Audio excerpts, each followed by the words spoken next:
Welcome everybody to the channel. Today we're going to talk about the housing affordability crisis and then Kamala's plan, right? So the past few years, the American dream of homeownership has just become increasingly tougher for many Americans, especially it's going to be tough for Gen Z. So the cost of housing has really just skyrocketed. It is totally insane, leaving many people and families unable to buy a home. Now, since the pandemic began, home prices have surged by a staggering 52%. Now, this dramatic increase has made it nearly impossible for many first-time home buyers to enter the market, to go buy a home. A recent survey had revealed that 78% of adults who don't own homes cited affordability as the primary barrier for them to go find and get a home. Of those, 56% stated that they simply don't have enough income to afford a home. So they don't have that down payment or enough income to make the payments. Current homeowners are also struggling, just not people looking for homes, but people who already have homes. So another recent study found that 47% of homeowners regret the purchase that they made, buying the home they currently have, due to rising costs and maintenance issues. So the National Association of Realtors, they found that top 3 reasons for homeowners regret were: number 1, rising housing costs, bought the house at a price that was too high and they overpaid for the home. We all heard the stories, people bidding $10, $20, $30,000 over asking price. It has been insane for the last several years for houses. Unexpected maintenance issues.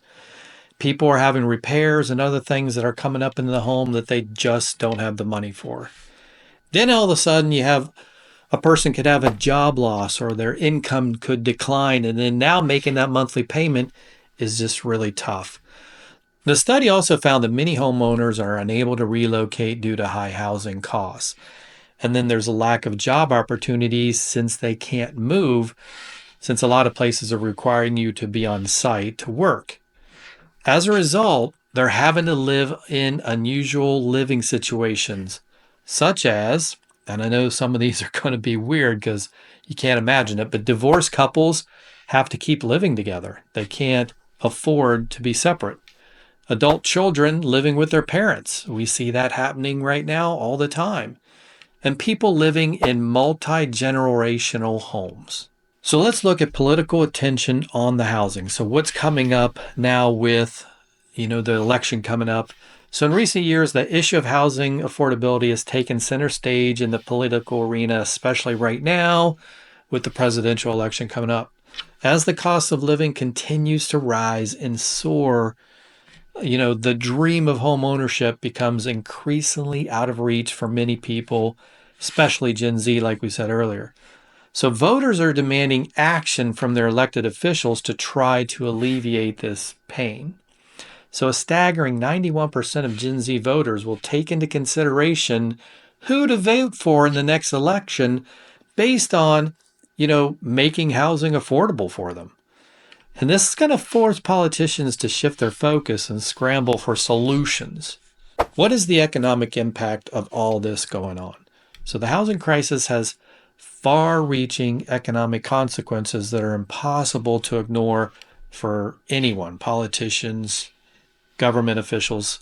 Everyone needs to really pay attention to this.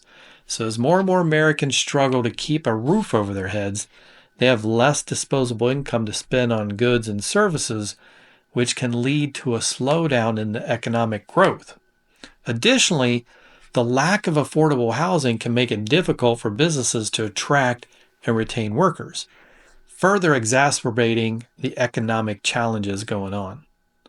Now, overshadowing the cultural debates, in the past, cultural debates have often dominated the political discourse, with issues like abortion, gun rights, and immigration have usually been taking center stage. However, as the housing crisis has worsened, economic issues have begun to overshadow these cultural debates. Voters are increasingly concerned about their ability to afford a home. how are they going to pay rent? And then how are they going to pay for groceries and all the cost? Everything is going up. All costs are going up. And they're just trying to make ends meet. So they're looking to elected officials for solutions. And that's how they're going to vote in the next election series. So now you have a scramble for solutions. As the pressure mounts, politicians from both sides of the aisle are scrambling to propose solutions to housing crisis. Some have suggested increasing funding for affordable housing programs, while others have proposed tax incentives for developers to build more affordable units. Still, others have called for rent control measures or changes to zoning laws to allow for more high-density housing. I'm going to tell you, rent control is a terrible idea, and it's only going to bring disaster to everyone. Just look in the past when this was tried, and you'll see it did not go well. So the challenges ahead, despite the growing attention on housing affordability, finding solutions to the crisis will not be easy. The problem is complex and really multifaceted. So with a range of factors contributing to the lack of affordable housing, you have zoning restrictions, you have construction costs and shortages of available land in many areas that are causing this problem. Additionally, any proposed solution will likely face pushback from various interest groups, including homeowners who fear that, the increased density in their area will lower their property values. Now let's look at Kamala's plan, the vice president, what she is going to unveil, and see how this is going to address the housing crisis and see if it'll make homeownership more accessible for Americans. Now, they're still finalizing the details and ironing them out, but here are some of the key elements of her proposal. So they want to lower mortgage costs. Harris wants to make it easier for Americans to qualify for mortgages by lowering credit score requirements for government-backed loans. This would help more people, especially those with lower incomes or limited credit histories, to secure financing, for home purchases. I'm just going to be dead honest with you. This is a terrible idea. Did we not learn anything from the past? Giving people homes that they can't afford means they're going to get it foreclosed on and ruin their credit score and any chance of getting a home within the next 10 years.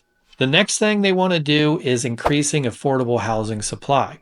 So the plan aims to bridge America's housing gap by increasing the supply of affordable homes. This can involve incentives for developers to build more affordable units, as well as zoning changes to allow for higher density housing in certain areas.